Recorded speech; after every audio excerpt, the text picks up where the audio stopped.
Protecting your business is your number one priority. And in a world of ever-increasing global risks, organizations are facing uncertainty from third parties like never before. You've spent years building up your business, and now, more than ever, you have to think differently about due diligence to ensure that a new client, a supplier, or a third-party agent acting on your behalf won't put you at risk of reputational damage, loss of business opportunities, serious financial penalties, or even criminal charges. That's where we come in. Lexis Diligence helps mitigate risks, protects your reputation, and ensures regulatory requirements are met, helping your business reduce penalties and continue to grow through efficient, flexible, and cost-effective due diligence. From the convenience of a single interface, you can access over 26,000 global news sources, 1,000 plus sanctions and watch lists, and more than 1 million PEPs. Over 3,000 databases on public and private companies worldwide, in-depth country and industry risk analysis reports, and more than 46 billion public records on U.S. entities and individuals.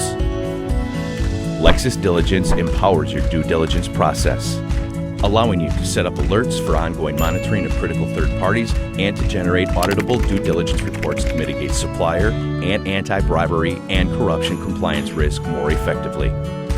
Dig deeper into your due diligence process with LexisNexis. Request a demo with one of our specialists today.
No SAS, adoramos perguntas ousadas. Perguntas que provocam e parecem impossíveis. As respostas estão esperando para serem descobertas. Porque a última fronteira não está no espaço, está nos dados. E com as perguntas e as análises certas, os dados podem fazer coisas incríveis. Como tornar o mundo mais seguro, mais rápido, mais saudável e mais gentil. Só precisamos perguntar aos dados, analisá-los, moldá-los e usá-los de um jeito mais inteligente para todos, em qualquer lugar. Com o SAS, você pode transformar dados em respostas e fazer as perguntas que fazem o mundo avançar. SAS. Curiosity Forever.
transparência, valorização, integração. Para alguns, essas podem parecer somente palavras soltas. Para nós, são valores que nos guiam a cumprir nossa missão, cuidar de você.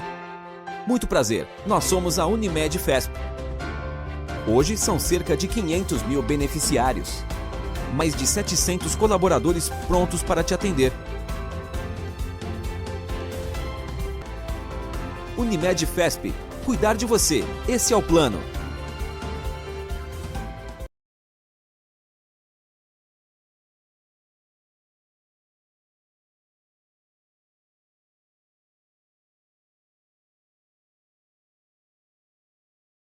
Teremos agora o painel ESG.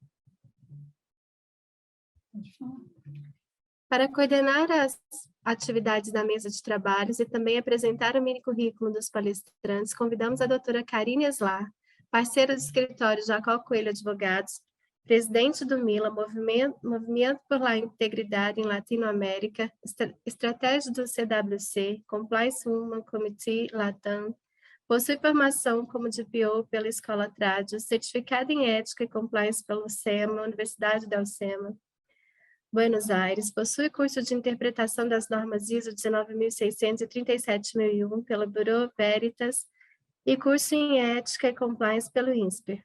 Mestre em Direito, Relações Internacionais e Desenvolvimento pela Pontífica Universidade Católica de Goiás, escritora, professora e palestrante. É com você, Karine.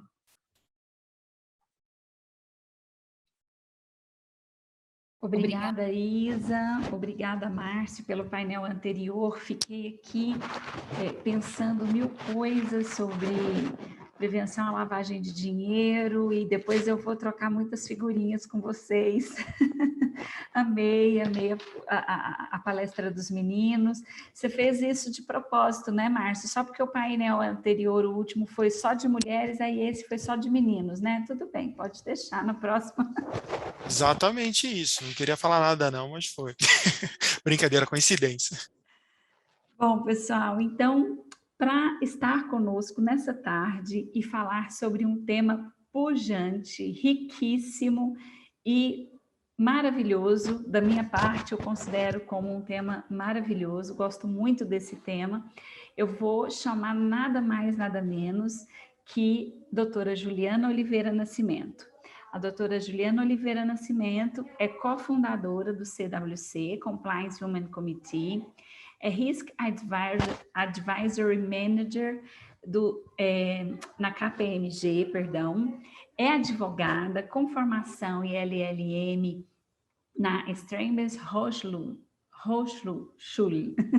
de Berlim, certificada em Global Compliance pela Universidade Fordham, com formação em Business Leadership pela Universidade de Kiel, formação também em Compliance Management pela Universidade Hochschule Frankfurt, escritora, palestrante dos temas de Compliance e ESG, dentre várias outras atividades. Igualmente, quero convidar o senhor Gemal Ala, gerente de auditoria interna na Ativus, membro do Comitê de Auditoria do CTC, Centro de Tecnologia Canavieira, atua como gerente de auditoria interna, auditoria interna na Ativus, teve cargos de gerência e coordenação em empresas como Toshiba, Coca-Cola, Grupo Posadas do México. É professor, conteudista e palestrante em cursos de MBA relacionados aos temas auditoria interna, compliance e perícia. É membro dos grupos de excelência em perícias judiciais e recuperação de empresas do Conselho Regional de Administração de São Paulo. Graduado em administração de empresas com ênfase em finanças, pós-graduado em consultoria empresarial e MBA em finanças.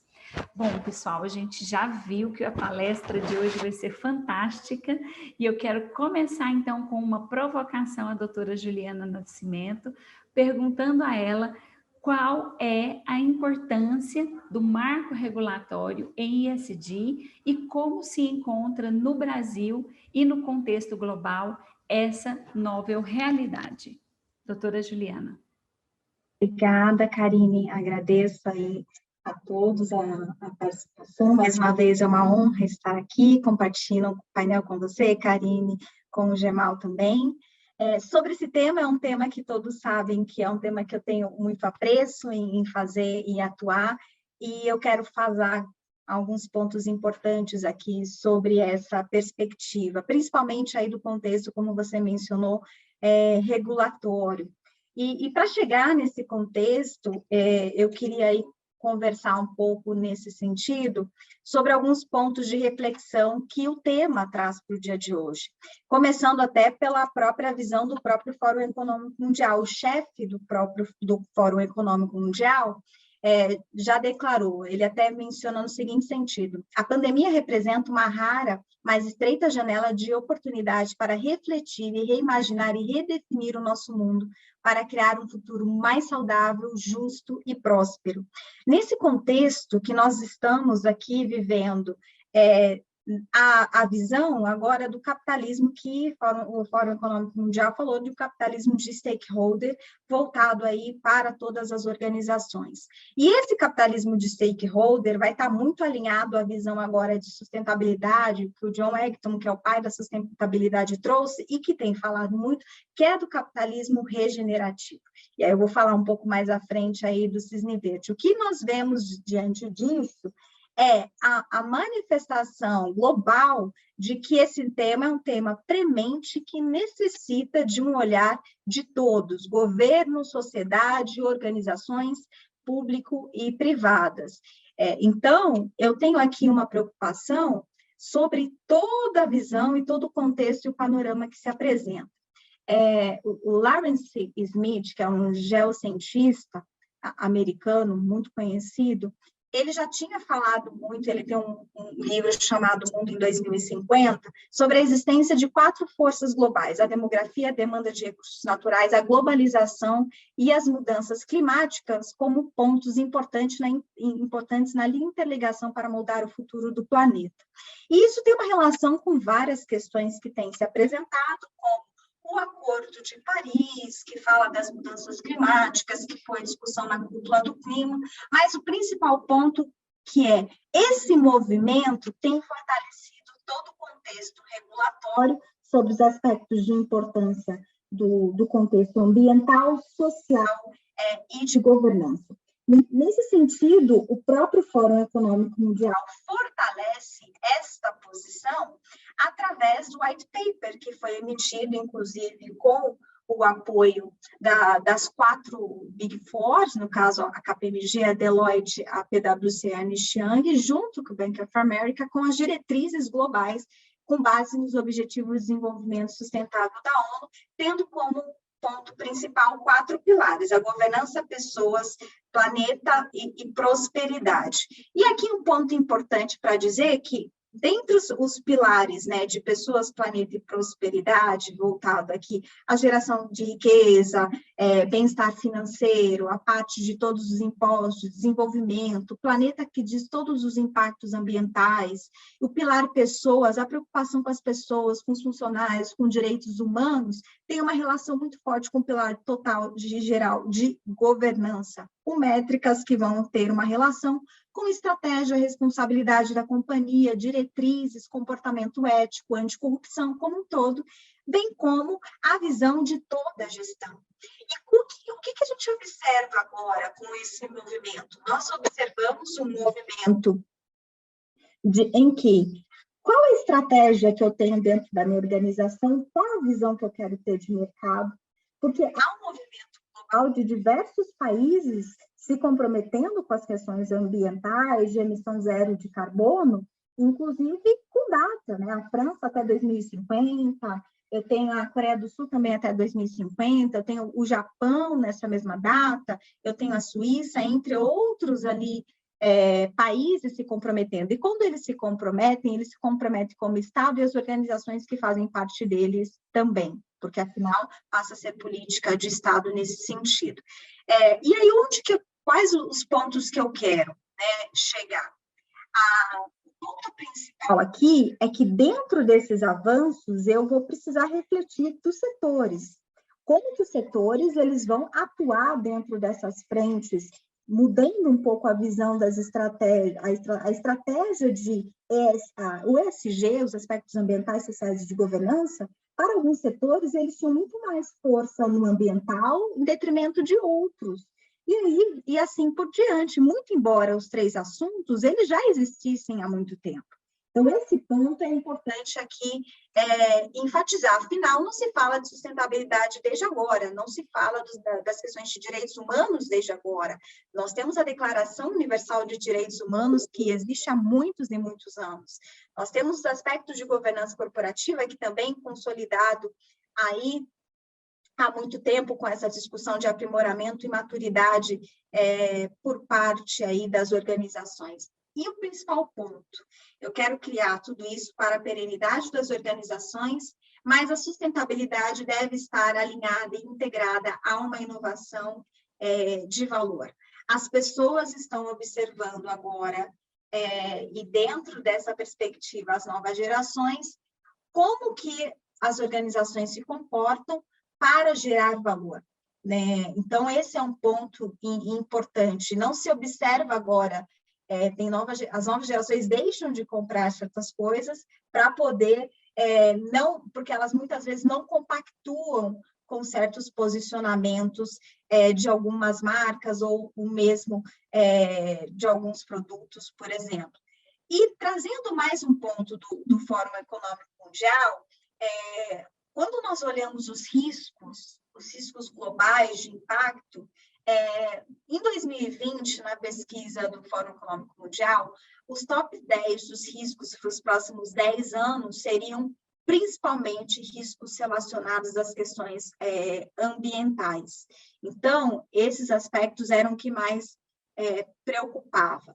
Quando eu olho o Global Risks Report do Fórum Econômico Mundial de 2021, os riscos mais significativos de probabilidade de ocorrência têm eventos climáticos, tem a parte das questões de inefetividade das ações climáticas, que podem ocorrer de não ser efetivo, e nós temos impacto aí para os próximos anos. Doenças infecciosas, afinal, nós tivemos o contexto da própria pandemia, a perda da biodiversidade, quem deseja entender um pouco melhor disso, eu recomendo assistir o documentário do David Attenborough, que é um dos maiores naturalistas britânicos, e que fala especialmente sobre isso, do quanto, desde aí ele com mais de 90 anos, ele com muita lucidez fala isso, desde aí da concepção da Terra, quanto nós já perdemos de biodiversidade, se as ações não forem tomadas agora. Com certeza, nós teremos aí o risco do cisne verde, que o John Eggington menciona muito, né, que seria uma catástrofe relacionadas aí ao desequilíbrio ambiental, que impactaria todo o planeta, bem como as organizações. Afinal, nós precisamos de matéria-prima, nós precisamos de sustentabilidade em todos os setores, inclusive para a nossa própria sobrevivência. Concentração de poder digital, desigualdade digital também, afinal, nós tivemos aí um avanço do digital, a necessidade disso, todavia, nós sabemos da ausência de uma realidade de acesso a isso, principalmente nos países que têm aí uma capacidade financeira muito menor do que outros, ou mesmo em regiões do nosso próprio país que apresentam aí esse sentido. E de impacto nós temos crises de subsistência, danos causados pelo próprio homem, a perda aí, crises dos recursos naturais, e quando nós vemos uma preocupação com regulamentação, a gente observa a questão especificamente de se evitar o greenwashing, que é você criar metodologia de dizer ou mesmo se posicionar no mercado como uma empresa que é uma empresa que tem ESG, se posiciona no que diz respeito às questões de sustentabilidade, todavia você só tem isso no papel, não tem isso na efetividade das suas políticas, dos seus procedimentos e do seu compromisso internamente dentro das ações operacionais. Quando nós vemos, e aí a BlackRock se posicionando com a maior transparência aos acionistas, como risco climático, como risco de investimento e um capitalismo transparente, eu vejo aí um alinhamento e uma reflexão que se deve ter com relação a parte da gestão. E a governança, ela tem uma relação muito relevante aqui nesse contexto do ESG. Porque por mais que eu tenha os 3 pilares, eu tenho uma gestão que tem que olhar para isso. Então, dentro do contexto, inclusive, das 3 linhas, lembrando aí dos aspectos do papel da primeira linha, muito mais no contexto de operacional, de controles internos, na segunda, de gestão de riscos, na terceira, de auditoria interna, eu tenho uma estruturação de governança que também vai ter que adequar o seu contexto à visão nova de ESG. E como isso vai se dar? É interessante que dentro das métricas relacionadas ao contexto de governança, o TCFD, o Task Force Climate Related Financial Disclosures, que tem uma representatividade de mais de 1.000 apoiadores globais no setor privado, e tem aí uma força para que se reconheça a mudança climática como risco financeiro, ele apresenta diretrizes com elementos em que eu tenho a governança, estratégia, gestão de risco e métricas como aspectos importantes que devem estar relacionados às mudanças climáticas. E dentro disso, a minha estratégia de negócio passa a ter uma visão financeira de mudança climática, de impacto climático. A minha gestão de risco passa a identificar, avaliar e gerir os riscos relacionados a mudanças climáticas. E, diante disso, eu crio métricas, metas e diretrizes para avaliar e gerir riscos e oportunidades relevantes aí no contexto de mudanças climáticas. E eu tenho, dentro dessa visão, uma importante atuação por parte de toda a alta administração, de todo o conselho, com relação a essas métricas e como isso vai se apresentando. Isso é tão relevante que dentro tem um relatório, inclusive, da KPMG, isso é público, em que 56% das 250 maiores empresas do mundo reconhecem claramente no seu relatório financeiro, ou mesmo no relatório integrado, alterações climáticas como risco potencial para o negócio. Todavia, isso precisa ainda cada dia mais estar robusto, como foi mencionado. Não é de agora que se tem sustentabilidade. Todavia, eu não tinha algo tão forte como se tem agora com essa quebra de paradigma, inclusive acelerada com a visão da própria pandemia. Com o contexto da pandemia, isso foi acelerado, porque a sociedade, como eu já mencionei, ela se encontra pautada em valores, ela se encontra pautada, preocupada muito mais com o futuro do planeta e não quer aceitar empresas ou organizações, ou mesmo o comprometimento dos países no que diz respeito às questões ambientais. Eu já reforcei isso em outros momentos, mas eu sempre trago. Eu tenho um mundo, por exemplo, olhando para a Amazônia. Nossa, a Amazônia é um tesouro global, inclusive para manter equilíbrios no que diz respeito à emissão de gás carbônico e o controle aí das questões de emissão e o equilíbrio ambiental. Como as queimadas que aconteceram na Austrália impactaram muito o ecossistema local e do planeta, porque foi muito grande ali o contexto que aconteceu. E o que eu tenho diante disso? E as mudanças climáticas têm a ver com isso, com essas mudanças que ocorreram, com essas queimadas aí sem controle. Então, agora, eu passo que eu tenho que ter uma visão de risco para mudanças climáticas. Primeiro, eu passo por uma visão de riscos que não são riscos financeiros, riscos relacionados a questões políticas e legais, risco tecnológico, riscos de mercado, o mercado muda. A parte de reputação vai estar muito ligada à questão desse risco de mercado, das mudanças que o mercado se tem, os riscos físicos, né, de estruturação, agudo, crônico, os riscos operacionais. Afinal, por exemplo, para um contexto de sustentabilidade, eu vou ter que ter uma preocupação muito grande agora com a parte de tecnologia, preciso ter inovação, coisas novas. E as oportunidades disso para criar mercados mais resilientes, para que eu tenha aí tudo isso muito bem delineado com relação a isso. Quando eu pego o relatório, por exemplo, do BIS, que é o Bank for International Statements, ele já falava ali no relatório do Green Swan, já falava do cisne verde, e ele menciona ali riscos também, que são os riscos financeiros, de crédito, mercado, liquidez operacional e de seguro, dentro da perspectiva do que vai se ter aí para o mercado futuro. Então, tudo isso vai passar a ser mensurado, e eu tenho aí uma importante preocupação com relação a isso.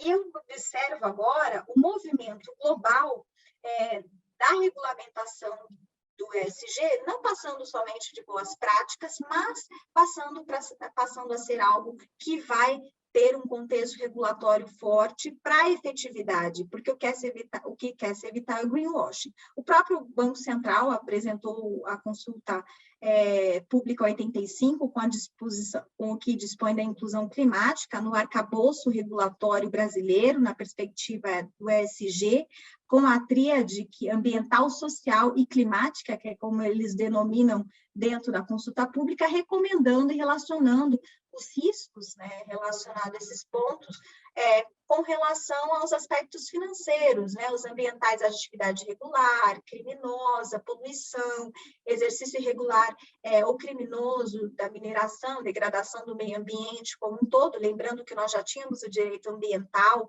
como muito forte, o princípio do poluidor pagador, nesse sentido, então quer se evitar ainda mais, lembrando os princípios da prevenção e precaução do contexto ambiental, os aspectos sociais de discriminação, preconceito, trabalho infantil, escravo já é proibido, todavia se reforça agora dentro dessa mensuração de risco social, a questão climática, que passa a ser um risco climático de transição, da possibilidade de ocorrência de perdas, de todas essas questões que direta ou indiretamente podem acontecer dentro desses processos de transição, e o físico, como eu já mencionei, associado às condições ambientais extremas, até as próprias queimadas ou mesmo inundações que podem aí impactar o operacional de algumas organizações. E dentro disso você vê o próprio mercado também se movimentando. A CVM ali trouxe uma audiência pública, já indicando uma alteração ainda em discussão do formulário de referência para as companhias indicarem as questões aí relacionadas ao ESG. A SUSEP trouxe aí com a deliberação 243, falando do plano de regulamentação da SUSEP para o ano de 2021, o aspecto de ESG como uma previsão da política de responsabilidade social e propostas normativas relacionadas ao aprimoramento de riscos de ESG para o mercado de seguros. A Ambima, que fala, principalmente com o mercado financeiro, já tinha um estudo de sustentabilidade aí, e com atuação desde 2015, que fortalece as questões de ESG. Os fundos de pensão aí das entidades fechadas já tinham aí uma resolução da 4661 do Banco Central de 18, que já tratavam os aspectos de sustentabilidade econômica, ambiental e social, além da governança dos investimentos. A FEBRABAN também já tinha um normativo 14 de 2014 nesse sentido. Então, você observa até no contexto brasileiro um grande movimento que está acompanhando o contexto global. A SEC nos Estados Unidos também abriu uma consulta para entender como o governo americano vai se posicionar no que diz respeito a essas questões, para acelerar e para evitar má conduta e proteger os investidores. A gente vê o European Bank Authority falando aí da parte de redução do greenwashing, criando métricas para isso. As normas financeiras contábeis também, aí é um grande ponto importante, trazendo aí a mensuração de riscos sobre o contexto aí disso. E o European também Securities and Markets Authority, que fala também de todos os aspectos de clima, de corrupção, suborno, respeito aos direitos humanos, indicadores diversos do meio ambiente, no que diz respeito aos colaboradores, funcionários, direitos humanos e aspectos sociais, passando aí a colocar dentro de um relatório a concepção de 32 indicadores e os seus riscos relacionados aí a serem provavelmente sendo exigidas às companhias. Lembrando que A Europa, por uma questão, inclusive, histórica, é o grande que se fortalece muito e tem trazido muitos pontos aí importantes sobre esse contexto do ESG. O ponto importante, o que se também, e aí vai relacionar aí as questões dessa preocupação com essa mudança que vai ocorrer dentro do aspecto de governança, controles, riscos, e aí vai ser a contextualização de uma mudança voltada aos pontos de ESG e que as métricas vão se alterar, inclusive os mapeamentos de risco das organizações devem ser alterados para dispor agora de uma nova visão que está relacionada aos pontos de ESG que muitas vezes, eu acredito que sim, não estavam mapeados por parte da organização ainda, que vão ter que passar a fazer parte aí dentro das métricas, dentro dos controles organizacionais, afinal, a pauta ESG passa a ser uma pauta do guardião dos valores da organização, que é o Conselho de Administração. Essa questão passa a ser tão importante que o índice B3 de sustentabilidade se fortalece, o índice de sustentabilidade empresarial já existe há muitos anos, mas agora se fortalece com as métricas ESG, e então vários pontos são colocados ali, e então são várias questões que são colocadas. Eu tenho aí a Global Reporting Initiative, que é um grande relatório que há muitos anos se apresenta diante disso. Agora eu tenho o crescimento, agora provavelmente de aberturas de crédito, mensurando riscos climáticos, com posicionamentos agora de emissão de green bonds, que já existiu, mas se fortalece agora para as empresas que vão realmente se posicionar e ter isso de uma forma muito consolidada. E trazendo aí, principalmente, a visão final do Fórum Econômico Mundial, que se isso não fosse relevante, não estaria aí para a pauta se a gente pegar o Business Roundtable e grandes discussões relacionadas aos CEOs das grandes e maiores empresas americanas, a pauta é sustentável e a pauta de preocupação agora é ter uma reputação, é ter aí uma entrada de mercado, afinal, eu tenho uma nova geração que tem uma visão com relação a isso. E eu queria, então, trazer todo esse contexto, e aí trazendo uma reflexão um pouco final, de qual que é o nosso posicionamento, por que esse tema é importante, por que toda a organização passa a ter uma relevância com relação a isso. Eu até destaco que nós temos aí, claro, especialistas em cada ponto, que muitas vezes as organizações vão ter esses temas do ambiental, social e governança separados, mas as métricas vão ter que ser acompanhadas de uma forma global por parte das organizações. E aí vai ter o papel que vai se destacar com certeza aí de quem vai fazer a parte de revisão com relação a isso, que serão as métricas do papel, inclusive, da auditoria interna, nesse sentido, dentro desse novo panorama por parte das organizações, como a terceira linha, para que assegure que tudo isso aconteça, e com certeza o GEMAL tem muito a contribuir, sendo especialista com relação a isso.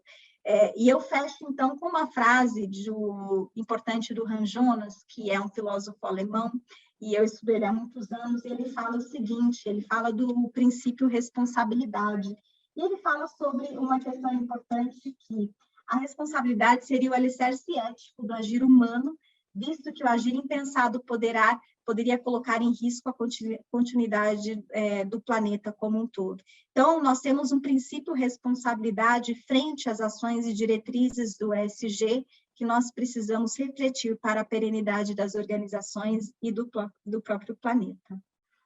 Então, essas são as minhas palavras para o momento, e refletindo sobre a tua pergunta, Karine, e os meus agradecimentos.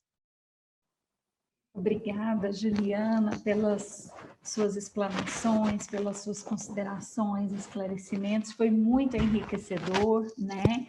Eu fico aqui me pegando no imaginário de todo esse movimento, né? Toda essa regulação que nós já estamos trabalhando aqui no Brasil, muito voltados para o que a gente vê lá fora, né, principalmente na Europa, e fico fazendo um paralelo aqui com os nossos países da América Latina e visualizando, vislumbrando, então, as novidades, né? O próprio Banco Interamericano de Desenvolvimento também tem regulamentado algumas questões, como a questão dos próprios green bonds, como você mencionou, e aí a gente vem pensando como realmente é importantíssimo, né, essa troca de ideias, essa troca de experiências, toda essa todo esse arcabouço de informações que nós temos e que a gente precisa realmente se debruçar, porque a sustentabilidade, o ESG, de uma forma geral, nesse tripé de ambiental, social, governança, né, o econômico, tudo isso precisa realmente estar muito claro e muito visível para nós, que somos de uma outra geração, eu falo assim, porque a gente sabe que as próximas gerações, as gerações que já estão aí, os próprios millennials, eles já estão preocupados com isso, né? Recentemente, a gente viu um artigo de uma colega, né, do CWC, em que ela mencionava, né, que as filhas acordaram um dia de manhã e falaram que não queriam mais usar aquele shampoo predileto delas, porque a indústria fazia testes em animais e elas não queriam mais utilizar porque elas não compactuavam, então, com aquele tipo de teste, né, em animais. E aí eu vejo como essa nova sociedade, né, vem caminhando para uma conscientização muito diferenciada dos recursos econômicos, dos recursos ambientais e da sua própria visão de mundo enquanto ser, enquanto indivíduo, né? O que eu estou fazendo aqui? Qual é o meu propósito, né? E por que eu aceito ou deixo de aceitar certas coisas, certos movimentos que eu entendo que são incompatíveis, né, com o meu objetivo, com a minha visão de mundo. Então, eu quero agora realmente te agradecer muitíssimo e passar para o Gemal a palestra, a palavra, e eu quero fazer uma pergunta para o Gemal. Eu sei que temos várias outras perguntas que podem vir da plateia, mas eu queria entender qual a participação da auditoria interna nos programas de ESG e sustentabilidade, e já vou engatar uma segunda pergunta. No caso do auditor vir auditar os relatórios de sustentabilidade ou de ESG, qual modelo de framework de referência ou benchmarking ele deve adotar, Gemal? A palavra é contigo. Muito obrigada pela participação. Obrigado, Karine. É um prazer aqui participar da palestra. É muito legal poder debater o tema ESG com você, com a Juliana, duas referências no mercado aí, tanto de ESG como de compliance. Fico muito contente. Vou utilizar um exemplo que você deu das filhas da integrante do CWC, que é uma história bem interessante também, e eu vou utilizar ela uma hora nesse contexto, porque foi a nossa geração lá atrás que bateu o martelo para que o ESG chegasse no patamar que chegou aqui, né? Que ele começasse a ser discutido.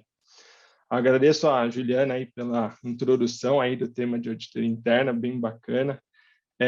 A Juliana é sempre assertiva, eu gosto de conversar com a Juliana, porque 10 minutos de conversa com ela, você se atualiza em uma vida, né, de material. Então, obrigado aí pela introdução. A Juliana falou de vários temas interessantes, de riscos, dos riscos ambientais, do greenwashing. Esses riscos, eles são o norte, são a base para a área de auditoria interna. A auditoria interna é uma auditoria atualmente baseada em riscos. Lá no passado, antes do ano 2000, ela era baseada em processos. Aí a gente evoluiu para uma auditoria baseada em riscos e futuramente a gente vai evoluir para uma auditoria baseada em dados. Agora, o que a gente está fazendo, esse próximo passo, né, da auditoria baseada em dados, é um passo que a gente já deu. Até a palestra anterior falou bastante disso, do Data Analytics. A gente está evoluindo para esse passo e não tem como a gente voltar. O ESG vai chegar na mesma pegada, a gente vai ter que auditar ESG utilizando Analytics pelo tamanho e pela complexidade das organizações. Além disso, ela falou também das 3 linhas, né? Primeira linha lá, área gerencial, segunda linha, áreas de controles, áreas que conseguem reportar, conseguem fazer a medição, o mapeamento, e a terceira linha, onde se enquadra a área de auditoria, que é o norte do que eu vou comentar. Lembrando, o risco, seja ele qual for, é sempre da primeira linha, né? A segunda linha ajuda ela a decidir. A primeira linha está na base gerencial lá. A segunda linha está na base de controles internos, compliance, de riscos, gerenciamento de riscos e assim por diante. Essas duas, elas andam de mãos dadas, fazendo o gerenciamento do risco, a identificação e gerenciamento, e a terceira linha, ela serve como um órgão assessor ali para garantir que o risco está sendo mitigado, ou, no mínimo, ele foi identificado pela organização. E o importante é que existem, às vezes, o mesmo risco para 2 empresas diferentes, e eles vão dar classificações diferentes, porque cada um assumiu uma determinada perda, né? Um aceita perder mais e outro menos. Então, a gente pode ter classificações diferentes de risco, não existe item único. E outro item que a Juliana falou também é dos frameworks. Existem vários frameworks para a área de sustentabilidade /ESG, todos acabam esbarrando no mesmo tema, que pode ser o GRI, o SASB, o TCFD, o relato integrado, e assim, entre outros, né? A gente vai contextualizar todos eles, acho que a gente, no nossa palestra aqui, breve introdução. Só queria fazer uma introdução de como que a gente chegou aqui no ESG. Lá em 1990, a gente começou na década de 90, na verdade, a gente entrou, né, no arcabouço ali das ISOs. Então, o Brasil, ele tinha acabado de abrir o mercado, isso o contexto do Brasil, tá? Tinha acabado de abrir mercado, tínhamos produtos, éramos competitivos, no entanto, não tínhamos padrão nos nossos produtos. A ISO veio para quê? O processo das ISOs veio para quê? Para padronizar serviços e produtos para que a gente pudesse competir lá fora. Então, a gente tinha uma necessidade da abertura do mercado. Abrimos mercado, padronizamos nossos produtos, fomos para o mercado competitivos. Ok. Só que nessa competitividade aconteceu que ganhamos produtos com qualidade, no entanto, acabamos perdendo ali no processo gerencial. Então, tínhamos que ser mais competitivos no processo gerencial, precisávamos melhorar o aspecto de governança. Então, lá nos anos 2000 ali, entrou a forte introdução, tivemos uma forte introdução do modelo de governança corporativa. Esse modelo de governança corporativa ele foi implementado durante uma década. Ainda hoje, algumas empresas estão em processo de implementação, lógico, cada uma num nível de maturidade, algumas que implementaram lá atrás hoje são referência, outras nem tanto, mas cada um tem o seu nível de maturidade, crescimento e crescem na sua velocidade. Perfeito. 2000. Já tínhamos, então, um produto com qualidade e uma estrutura forte de governança. Na sequência, já se falava muito, porque a base, né, a sociedade e o ambiente são as bases, mas lá em 2010 começou a grande sacada ali dos relatórios de sustentabilidade. O relatório de sustentabilidade ele ganhou muita força, ele já existia, né, há muito tempo, mas em 2010 ele passou, a partir de 2010 começou a ganhar uma força por conta que foi levado para o mercado financeiro. Então, o mercado financeiro cobrou das empresas, poxa, ok, você me dá resultado, mas com base em quê? Né? Deixa eu ver esse resultado, com base no que você dá esse resultado. Você polui o meio ambiente ou você, de repente, você ajuda a sociedade que você está inserida, e começou a ser cobrado isso das sociedades. Evoluiu-se aí, passou mais 10 anos e chegamos no ano 2020 aqui, e a grande discussão, lógico, já falando aí, só nessa brincadeira a gente tem quase 30 anos, começou a falar das 3 siglas, né, ESG. O ESG nada mais é do que a consolidação das 3 outras grandes ondas que a gente precisa agora conversar junto, né? Então, a gente precisa ter a parte ambiental, a gente precisa ter a parte social e precisamos ter a governança inserida tudo num contexto e funcionando da mesma forma e com o mesmo peso. Chegamos nessa interação por conta própria, ou é uma evolução normal? E aí vem aquele item que a Karine falou. A nossa geração assistir empresas, por exemplo, o Greenpeace, fazer, né, que são os ativistas lá, fazer intervenções fortes e radicais em empresas que poluíam o meio ambiente, faziam desmatamento, que faziam, por exemplo, poluíam por meio de petróleo, tinham pegadas que não eram muito ecológicas. E nós lá sentados na TV assistindo, lá em 90, a gente olhava e falava, nossa, que show, né? Que legal, e tem alguém lutando, né, para que isso não aconteça. Mas nós pouco podíamos fazer naquela época. Muitas vezes o noticiário do Greenpeace vinha sem o nome da empresa, então você não sabia nem o que tinha, o que estava acontecendo. Com o advento da tecnologia, apareceu o celular, né? E o celular, a mesma pessoa da nossa época que assistia a mesma matéria do Greenpeace, assiste hoje também, só que quase em tempo real. Só que nós ficávamos sentados no sofá. O pessoal hoje, ele vira o celular e utiliza a câmera para se posicionar. Então, o celular ele é utilizado para assistir algo errado e para se posicionar a favor ou contra. Então, o impacto ele vai muito mais rápido. E aquela pessoa que ficava no sofá achando legal o ativismo, ele é ativista agora. Mesmo que seja velado, mas ele virou ativista. Isso impactou muito grande e a grande pegada do ESG é essa, né? O ESG, ele não veio para ficar um modelinho, né? Eu vejo muita gente falando, será que vai pegar o ESG? A mesma palavra, a mesma pergunta fizeram para a sustentabilidade, a mesma pergunta fizeram para a governança, a mesma pergunta fizeram lá para as ISOs, e já tem 30 anos. E teve gente que ainda não se convenceu que a modinha pegou, né? Que a modinha agora vai virar um modão. Então, essa evolução do ESG, ela foi, eu acredito que ela tenha sido ocorrido com naturalidade, né? Ela tinha que acontecer, era uma evolução natural, assim como o avanço tecnológico vai avançar isso daqui para análise de dados, e a gente vai ter o ESG muito mais rápido aí, a identificação dos aspectos de ESG. E a auditoria interna ajuda justamente neste ponto, né? É justamente no ponto da identificação do reporte e das garantias que a auditoria interna ela entra, tá? Falando um pouco do pilar do ESG, nós tínhamos basicamente, ou melhor, temos basicamente o ambiental, social e a governança. A Juliana comentou até que foi feito um white paper lá no Fórum Econômico Mundial, que eu já vejo que é um aspecto do ESG, porque colocaram as 4 Big Four para conversar na mesma mesa, né? Então já temos um avanço tecnológico. Quem é do mercado sabe que existe uma briga ferrenha entre as 4.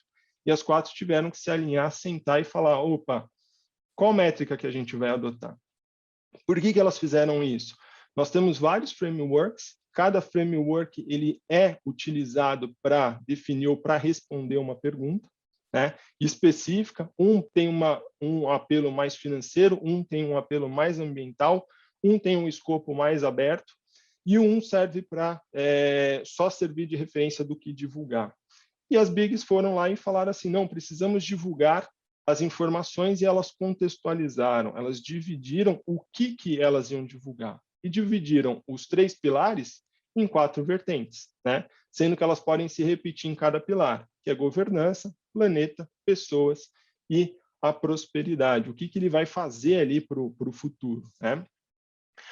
E eu vejo assim, a pegada do ESG, ela não é fazer o que está escrito na lei, né? Então, fazer o que está escrito na lei é obrigação, né? A pegada do ESG, ele vai um pouco além disso. Então, quando eu falo no item planeta, é o que minha empresa faz no antes, ou seja, antes da matéria-prima chegar na minha empresa, o que eu tomo em conta, o que eu faço durante no meu processamento e como eu acompanho ela na saída, né? Um celular, por exemplo, vendi um celular, e a bateria desse celular, como que eu garanto o descarte dela? Porque a bateria vai poluir. Então, eu tenho a logística reversa, ok, isso é ESG, né? É ir para frente, para além. Até a gente chegar no aspecto ESG, a auditoria interna ela auditava basicamente a empresa. Pouco ela avançava para trás nos fornecedores e para frente nos clientes. A pegada ESG diz que a auditoria interna agora precisa acompanhar a minha cadeia para trás. Então, eu preciso auditar o meu fornecedor. Eu preciso ver se, quando ele se autodeclara como uma empresa sustentável e aderente aos aspectos do ESG, se esse cara realmente é isso, né? Então, eu preciso sair da minha empresa, colocar uma equipe em outra empresa para garantir essa vertente. Mais do que isso, eu preciso garantir que meu fornecedor faça a mesma coisa com o fornecedor dele. E assim por diante. Isso é ter uma cadeia sustentável, mais do que sustentável. Agora sim, falando na vertente de ESG, né? Então, ESG não basta eu seguir a lei. Eu não preciso parecer, eu preciso ser. Eu brinco até comentei com a Juliana, acho que ontem, que quando eu vou auditar uma empresa, eu paro no chão de fábrica ou em algum local e eu pergunto para a pessoa que está lá, para o integrante, eu pergunto para ele aspectos de ambiental, aspectos sociais, e eu vou ver o que ele vai me responder. Se para esse integrante for uma interrogação aspecto ambiental, eu sei que a divulgação do ESG já tem um problema. Aí já coloca um red flag para a auditoria. Opa, peraí, o ESG é ser, não parecer. Então, aí a gente entra naquela métrica do greenwash, né? Será que tudo que estão divulgando lá é realmente verdade? Porque o funcionário ele deveria saber. A mesma coisa faço para a sociedade, logicamente, né? Dando pesos, né? Nos lugares que são possíveis fazer isso. Mas eu brinco que há uns 10 anos atrás, eu fui fazer uma auditoria num linhão, né? Num linhão aqui do Giral Madeira. É um linhão gigantesco que sai de Giral, ali em Rondônia, e vem até Araraquara, aqui no interior de São Paulo. O impacto ambiental ele é gigantesco, social mais ainda, né? E eu perguntei no linhão ali, né? A gente foi acompanhando, e você ia perguntando nas prefeituras, as prefeituras pequenas, você tem acesso ao prefeito e essas pessoas, qual é o impacto que a minha empresa estava causando, se eles tinham alguma consequência, se ele conseguia me identificar alguma coisa errada. E muitas empresas, muitas vezes, as prefeituras falavam muito bem. A gente deixa um impacto para essas prefeituras, porque lá atrás você está gerando receita de uma prefeitura que nunca teve aquele tipo de receita. De repente cai 1 bilhão na conta ali, né, gastando naquela região. E aquela região, esse 1 bilhão gera impostos, gera um monte de coisa e você acaba aumentando. Eu tive uma pergunta interessante. Depois de um almoço, eu fui voltar para onde eu estava auditando e a gente parou na farmácia para a equipe do ambulatório comprar. Era uma obra, né? Então, para a equipe do ambulatório comprar insumos para o ambulatório. E a pessoa era uma menina super nova que estava lá, devia ter no máximo 18 anos, ela perguntou, eu consegui esse emprego e eu estou ganhando o meu salário porque vocês vieram para a sociedade. Vocês vieram para a minha cidade aqui. E quando vocês forem embora? Aí aquilo acendeu uma interrogação na minha cabeça. Realmente, a natureza de uma obra é começo, meio e fim. O que a gente ia deixar lá? Né? E o aspecto ambiental e social é esse, né? Eu deixei alguma coisa, eu desenvolvi aquela sociedade onde eu estava, então é isso que a gente tem que pensar no ESG. Como que eu vou desenvolver aquela ponta? E essa também é a parte mais difícil do auditor verificar.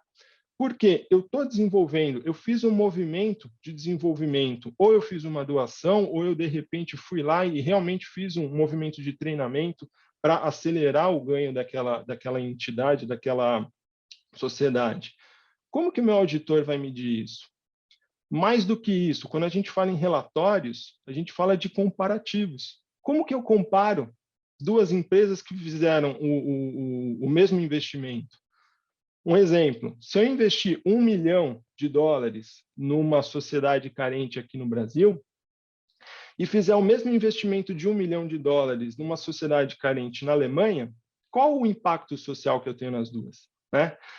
É um item muito difícil de ser mensurado por uma auditoria. Qualitativamente, ou melhor, quantitativamente, eu consigo, foi $1 milhão. Qual o impacto? é muito provável que aqui no Brasil eu tenha um impacto social muito maior com o mesmo investimento. Porque lá fora, na Alemanha, tem uma assistência muito mais forte do governo, aqui menos.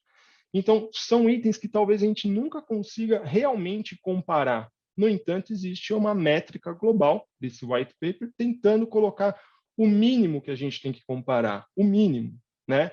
Isso é uma vertente. Atualmente, a maior parte das empresas fazem a declaração de ESG como autodeclaração. Não existe um órgão regulador, lembrando que estamos resolvendo esse problema de alguma forma, lembrando que a gente vai criar vários outros problemas, criando esse, mas de alguma forma estamos resolvendo esse problema e tentando solucionar, tentando fazer uma divulgação única no tema ESG.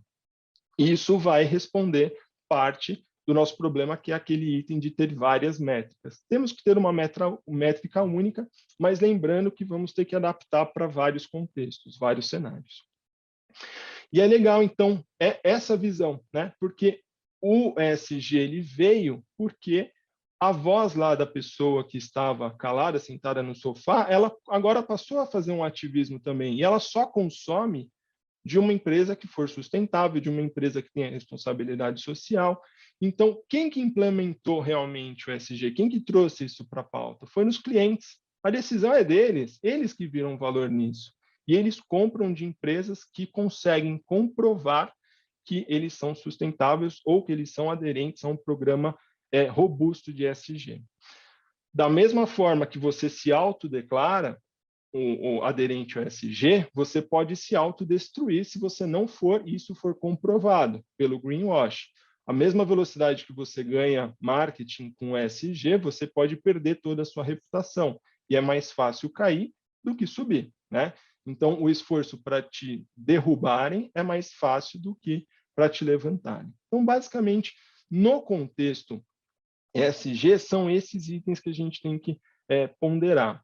Como que a auditoria interna vai fazer isso? Que nem eu falei, ambiental, vamos lá e vamos fazer toda a pegada do ambiental.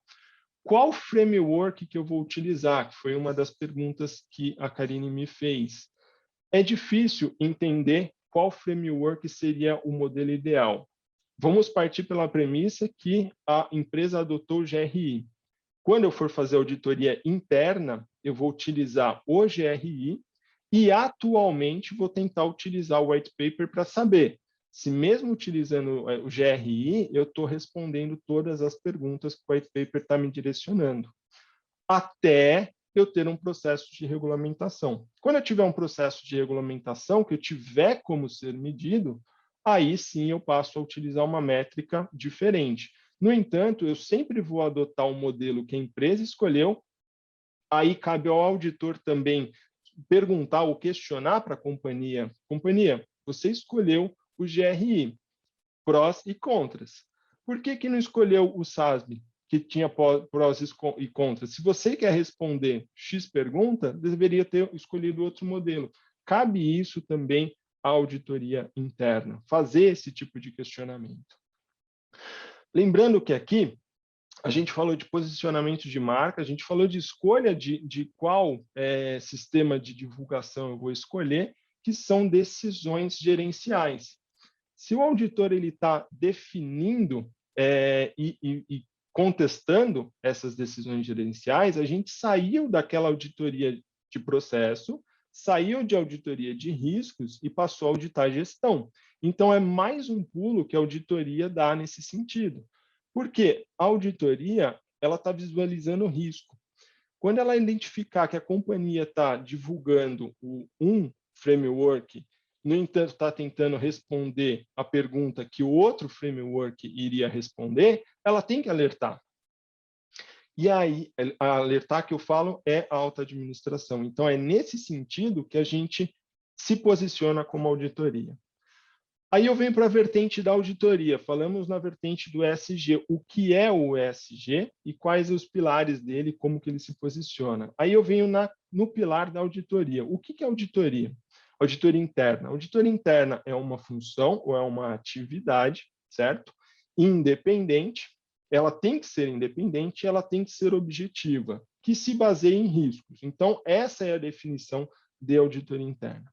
Quando que eu caracterizo uma independência? Quando o departamento se reporta para o conselho de administração. É uma melhor prática? Em alguns casos é uma melhor prática, em alguns outros casos é lei, né? Ou uma exigência, por exemplo, na Bolsa de Valores, a B3, para você ser o novo mercado, é uma exigência que a auditoria interna se reporte para o Conselho de Administração. Então, é a regra do jogo. Perfeito. A auditoria, então, ela tem que ser objetiva. A objetividade vem do critério de como o auditor vai se posicionar. O objetivo não é ser conciso, ser rápido na devolutiva. Isso é um critério também. Mas a objetividade do auditor, ela é medida por o auditor não ser influenciado por outros. Então, a resposta ou o questionamento, o direcionamento, a recomendação do auditor, ela tem que ser único com base nos dados que ele evidenciou. Então, ele analisou ponto A, ponto B, e a recomendação dele vai ser dada com base em evidências. Ponto, sem influências. Essa é a objetividade dele. Aí a pergunta que pode gerar é assim: se a auditoria não estiver ligada, por exemplo, no conselho de administração, se ela estiver ligada na diretoria financeira, a gente pode, inclusive, não chamar ela de auditoria, né?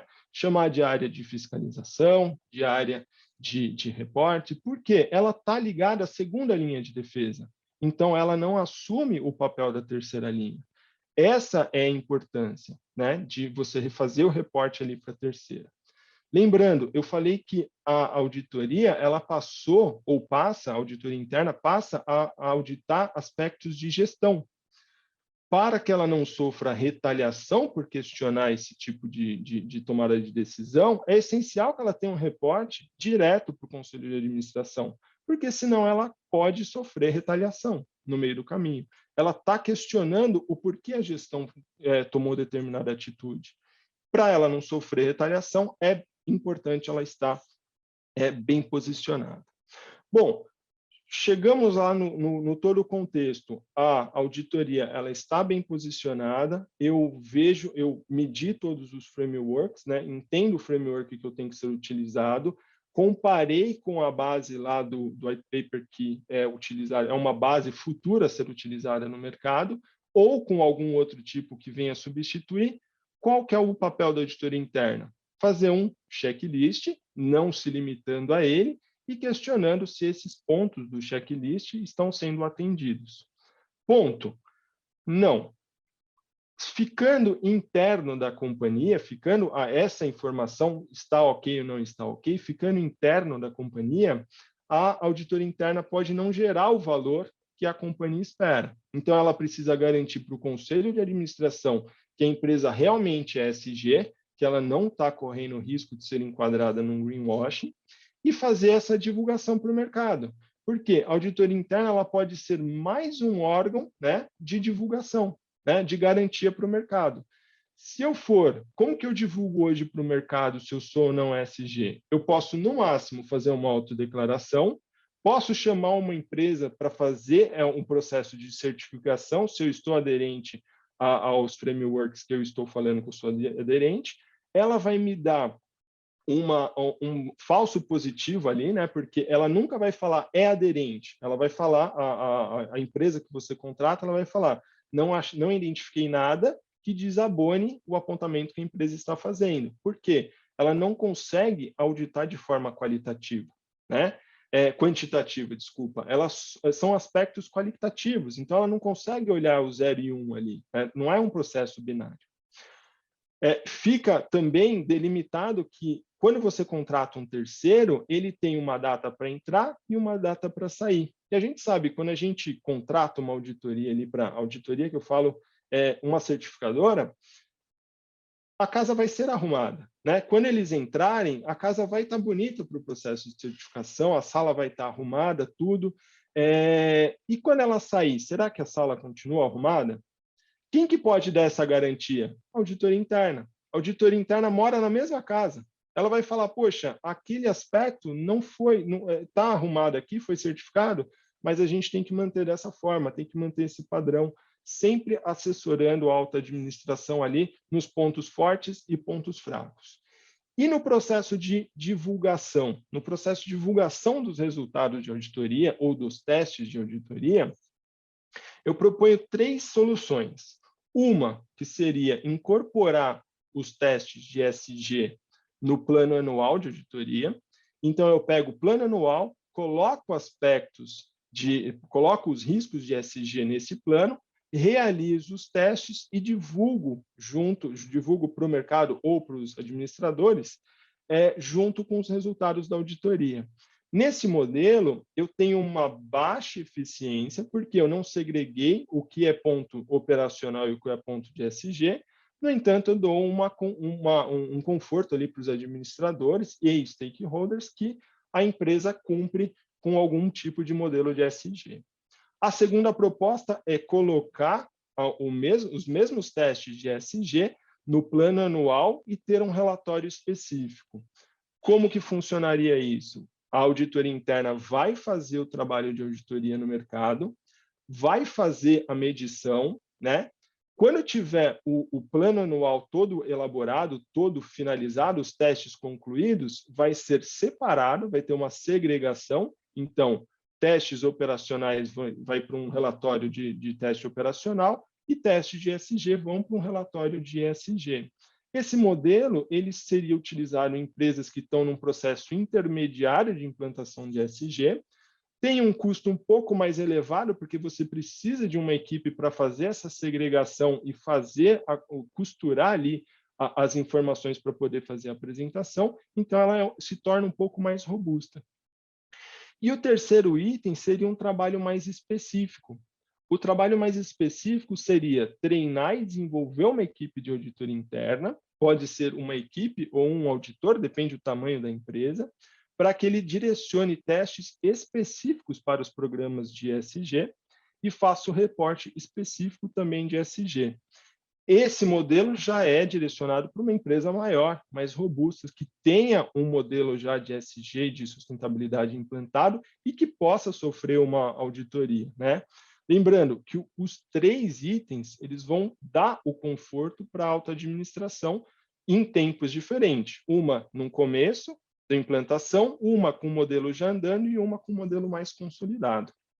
Bom, Karine, acho que eu falei tudo o que tinha a falar, acho que até um pouco mais do tempo aqui, né, que me deram, mas fico à disposição de vocês. Obrigada, Gemal. Não falou nada demais, não. Falou tudo que era necessário e imprescindível para que nós pudéssemos entender um pouco mais e também, né, melhor sobre a auditoria, que é um assunto que muito pouco se fala, é muito pouco comentado. A gente vê as pessoas falando muito sobre sustentabilidade, sobre a inclusão, sobre a diversidade, sobre greenwashing, sobre os green bonds e etc. Mas a auditoria realmente é uma temática que muitas pessoas desconhecem e que é extremamente importante. Eu coloco mais ou menos no padrão assim de que para o compliance, a auditoria, claro que a auditoria interna de compliance também é extremamente importante, mas eu comparo mais a auditoria dentro do procedimento, do processo de ESG, eu comparo para o compliance como a due diligence representaria para o compliance, né? Porque a due diligence dos terceiros, né, dos fornecedores, ela vem trazer toda essa segurança, toda essa auditoria de que você está fazendo negócio de uma forma adequada e de que você está cumprindo com toda aquela necessidade de atestar que realmente você está fazendo negócios com pessoas, com empresas que são empresas realmente compliant, que são pessoas que prezam, né, pela conformidade dentro de suas ações. Comprometidas, né? Exatamente, exatamente. E a auditoria dentro do ESG, claro que olhando dentro do âmbito interno, ela vai trazer para aquela organização uma segurança muito maior de que as práticas dela, de que as boas práticas, né, que ela está produzindo dentro do seu ambiente interno, elas vão dar à empresa, aos stakeholders, uma garantia, mas ela também serve para mostrar que os terceiros e as pessoas que vão contratar com aquela empresa, com aquela organização, elas têm que estar aderentes, elas têm que ter a responsabilidade de caminhar na mesma responsabilidade e nos mesmos passos que a organização que está realizando a auditoria, que está se comprometendo a andar dentro desse tripé de ESG. Eu faço um pouco essa analogia, não sei se estou certa, se estou errada, queria o comentário. Acho que é isso mesmo. E tem um benefício ainda... Seu, Juliana. Eu acho que tem um benefício ainda do processo de auditoria, que eu acho que eu acabei não explorando também, que assim, a partir do momento que você tem uma área de auditoria que já está fazendo a medição de aspectos sociais, de aspectos de ESG como um todo, você acaba dando mais velocidade num processo de certificação e diminuindo o custo, né? Porque uma vez que você não vai levantar red flags ali para uma certificadora, você está diminuindo o seu tempo até a certificação e dando uma maior garantia. Vocês trocam papéis, né? A auditoria interna troca papel lá com a certificadora e acaba tendo uma cobertura maior de trabalho. Assim como é feito com a auditoria externa, né? Auditoria interna versus externa. A externa faz a avaliação lá do balanço. Quando ela vai fazer a avaliação de controle, ela pega a documentação da auditoria interna, acaba diminuindo o tempo que ela utiliza para auditar a empresa, consequentemente o valor da área auditada. Então, um processo de ganha-ganha o tempo inteiro aí. Verdade. A Juliana ainda está conosco para fazer o comentário sobre a questão comparativa que eu acionei aqui. Acho que a Juliana caiu. É verdade.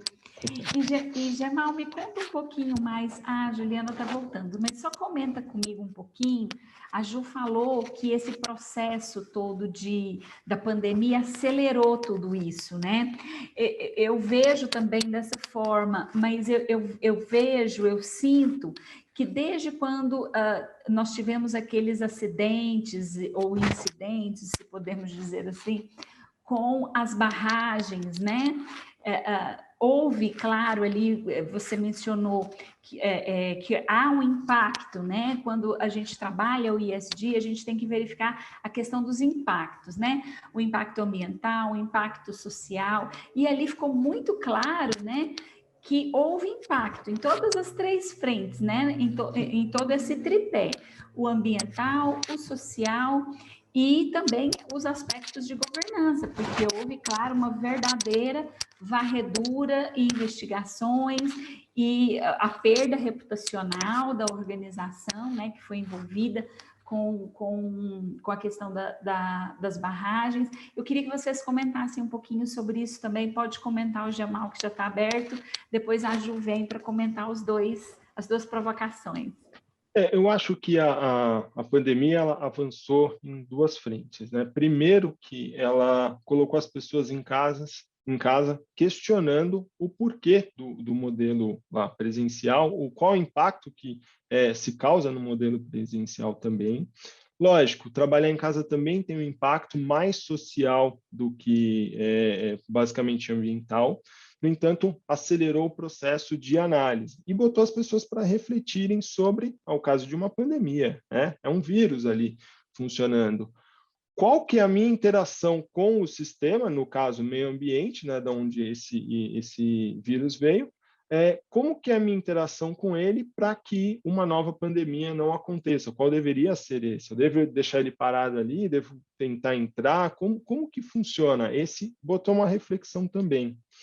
No caso das barragens, eu acho que assim, houve um impacto muito forte no social, no ambiental, né, principalmente, E no processo de governança. A governança a gente viu que funcionou. As pessoas foram afastadas, a resposta da entidade ela foi, às vezes, não tão rápida, mas ela acabou acontecendo, a resposta. Não sei se 100% também, porque as indenizações hoje ainda não saíram, né? Então, você tem aquela questão da indenização, como que você ajuda? No entanto, foi no implemento das barragens que a gente acaba vendo o aspecto social funcionando. E aquele exemplo que eu dei da linha de transmissão lá do impacto que faz para a prefeitura. As unidades falaram assim, eu vou fechar por conta do impacto ambiental. E a prefeitura, na vertente, ela falou, não, né, se você fechar, o impacto da minha sociedade aqui vai ser maior do que se você ficar. Então, aí você veja, poxa, fez um estrago nas cidades, seja em qual delas. No entanto, as pessoas que moram nessas cidades não querem a saída das empresas de lá, justamente porque elas são fontes de emprego, elas são fontes de receita para a prefeitura, elas são fontes de algum tipo na sociedade, elas desenvolvem alguma coisa na sociedade, né? Então, ela tem um aspecto, um impacto muito grande, né, nesses 3 itens, né? Lembrando, da pior forma, por causa do acidente, mas a gente enxerga claramente o que é o social na companhia, como que a empresa impacta não só no salário das pessoas que trabalham lá, mas na sociedade como um todo. Perfeito. Acho que o tema o Gemal explorou bem, mas eu acho que aqui é o seguinte, né? Isso eu concordo com um ponto seguinte, que muitas pessoas acabam até apontando para essas organizações quando uma situação dessa acontece, né, Karine? E eu acho que um ponto que o Gemal trouxe muito importante é a questão da sustentabilidade de empregos. Muitas cidades dependem unicamente no que diz respeito aos seus impostos para se sustentar como cidade, as próprias pessoas que estão lá, dessas organizações. O que remete, então, nisso? Essas organizações se comprometerem minimamente a mitigar os seus riscos. Esse é o máximo. Como o Gemal disse da auditoria, eu fortaleci muito o aspecto da gestão de riscos, da questão do risco de ESG mitigar. Vamos considerar aqui, e eu vou falar de casos públicos, da situação que ocorreu já de mortes dentro de um estabelecimento aí, de supermercado, que todos sabem, e foi público. Houve, imediatamente da situação ocorrida, houve queda do valor das ações por parte dessa organização, ou seja, há uma perda de valor por parte do mercado, você perde. Então, as empresas muitas vezes não estão cometendo muitas coisas com o intuito, muitas vezes são falhas que devem ser mitigadas e medidas tomadas de uma forma que se acompanhe mais. Por exemplo, uma questão importante que fortalece já o contexto de integridade é a questão de eu mensurar os terceiros. Eu controlo, por exemplo, dentro da minha perspectiva, toda a minha rede, os meus colaboradores e os meus terceiros que prestam serviços para mim. Recentemente, nós tivemos aí uma situação de alegação de trabalho escravo com 2 grandes empresas, e aí a pergunta que se foi, elas tinham trabalho escravo? Claro que não. São empresas que observam integridade, direitos humanos, aspectos sociais de uma forma muito forte. O que aconteceu era o terceiro. Então, dentro dessa visão do ESG, eu tenho uma cadeia aí de fornecedores que eu também vou ter que ter o compromisso por parte deles de se comprometer com relação a isso. E aí vai discussões que vão aí além, né, de imposições de questões e cláusulas contratuais, para que haja comprometimento, assim como houve um grande movimento de integridade, trazer eles para estarem alinhados à visão da organização, à estratégia, o que se tem, e, claro, entender o seguinte, nós temos um sistema econômico. O que eu acho que é importante? Nós estamos tentando trabalhar o tema do ESG, porque a base de sustentabilidade é o aspecto ambiental, social e econômico. Então, aí tem até uma vertente mencionando que seria ESG, incluindo a parte econômica. Eu não consigo fazer aspectos ambientais, sociais e de governança sem dinheiro. Vamos ser muito claros com relação a isso. Então, o aspecto econômico aqui, ele é muito importante. Qual é o principal? Investimento. Eu quero voltar todo esse valor de lucro para investir para que eu tenha mitigação de risco, para que efetivamente eu tenha processos inovadores que mitiguem riscos ambientais, que eu tenha controles mais efetivos, que não ocorram situações como essa de grandes desastres impactando aí vidas de uma cidade inteira e como nós observamos aqui. Mas os aspectos econômicos, eles têm que existir, porque eu só consigo implementar medidas inovadoras se eu tenho valor financeiro e econômico para sustentar isso, porque muitas vezes não é algo que é barato para essa mudança e é um investimento a médio e longo prazo, porque futuramente a empresa tem, com certeza, o retorno com relação a isso. Mas essa visão eu entendo que é importante. Excelente, Juliana. Realmente os apontamentos de vocês trouxeram uma riqueza para nós essa tarde.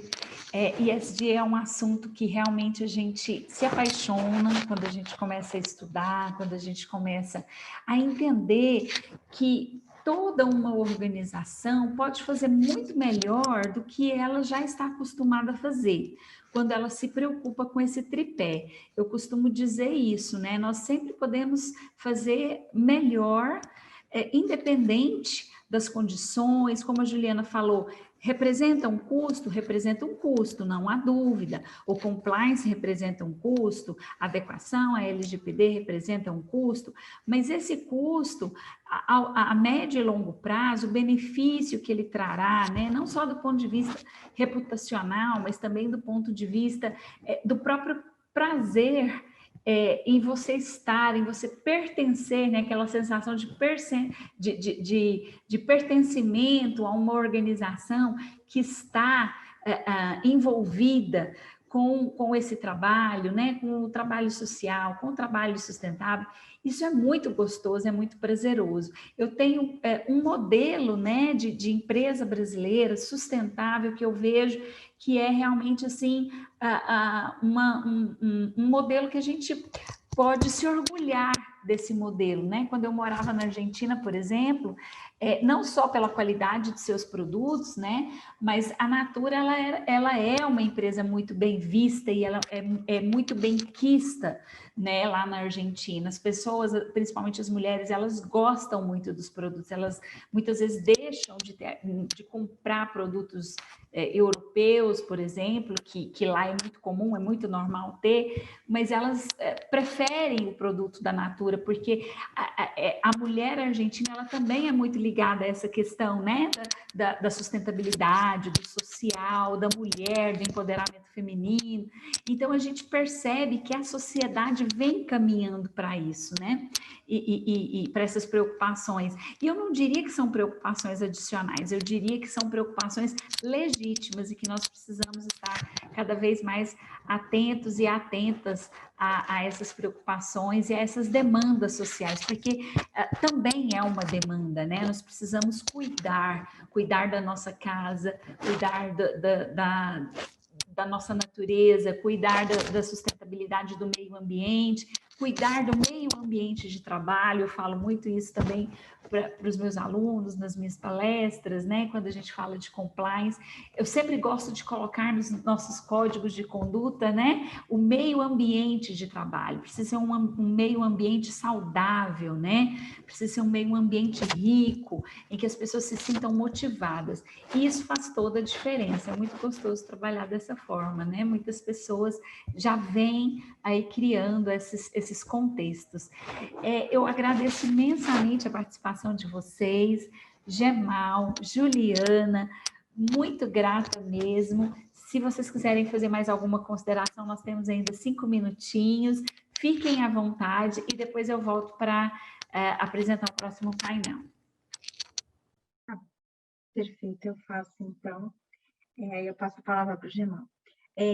Eu acho que primeiro trazer que eu acho que ESG é um tema premente, eu sei que está muito claro que agora é o tema, vamos considerar assim do momento, muitas pessoas falando sobre isso, mas o que eu acho que é mais importante destacar aqui é que é um tema que não pode ficar só nesse contexto, né, da nossa fala, mas que tem que ser realmente implementado dentro das organizações. E eu falo assim, dentro das pequenas ações de uma pequena empresa, até as maiores, que nós vamos aí entender para o futuro, para o contexto das organizações como um todo.